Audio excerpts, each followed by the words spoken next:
मी किशोर हनुमंत धुमाळ, सातारा सांगली प्राधिकारी स्थानिक नगर परिषदे विधान परिषदेची निवडणूक लागलेली आहे। सदर निवडणुकीमध्ये मी माझा उमेदवारी अर्ज दाखल केला होता, परंतु भारतीय जनता पार्टीचे धैर्यशील कदम यांनी इतक्या खालच्या स्तराला जाऊन राजकारण केलं की मी अपक्ष उमेदवार असताना माझा अर्ज कसा अवैध ठरवता येईल म्हणून त्यांनी इतके अतोनात प्रयत्न केले। त्या प्रयत्नामध्ये त्यांनी सूरज अनिल गायकवाड, लखन मारुती लोखंडे व स्वतः सुज्ञ भारतीय जनता पार्टीने उमेदवारी दिलेले धैर्यशील ज्ञानदेव कदम यांनी कुठलंही कारण नसताना बिनबुडाचे ठोबळ असे माझ्यावरती आरोप केले। सदर आरोप केल्यानंतर त्याच्यावर हरकती दाखल केल्या। हरकती दाखल केल्यानंतर त्याची सुनावणी झाली।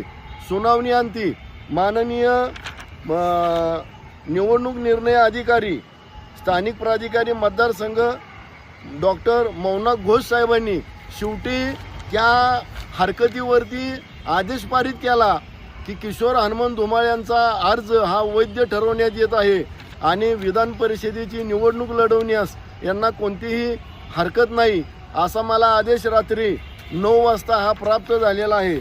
मी सदरच्या विधान परिषदेच्या निवडणुकीच्या संदर्भाने मी धैर्यशील कदम यांचा निषेध करतो की असं जर आपण खालच्या स्तराला जाऊन जर राजकारण करत असाल तर सातारा सांगली जिल्ह्यामधील जे काही नगरसेवक आहे, झेडपी सदस्य आहे आणि त्यांच्या अखत्यारीत येणारे जे काही सांगली जिल्ह्यामधील आमदार, सातारा जिल्ह्यामधील आमदार तसेच सांगली सातारा जिल्ह्यामधील खासदार यांची संपूर्ण जर लोकसंख्येचा विचार केला तर 80 लाख लोकसंख्येचा आपण जे प्रतिनिधित्व करण्याचा जो मानस आणि धाडस आखलेला आहे तो आपण बिनबुडाचा पोकळ आणि स्वार्थी राखलेला आहे।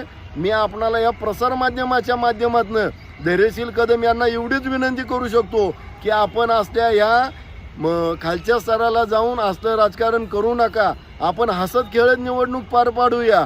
अहो ह्यो रडीचा डाव करून आपण जर वाटत असेल जर आपण जिंकून येणार आहात तर कदापि तुमचं हे मनसुबे हे पूर्ण होणार नाही, हे मातीतच मिसळणार।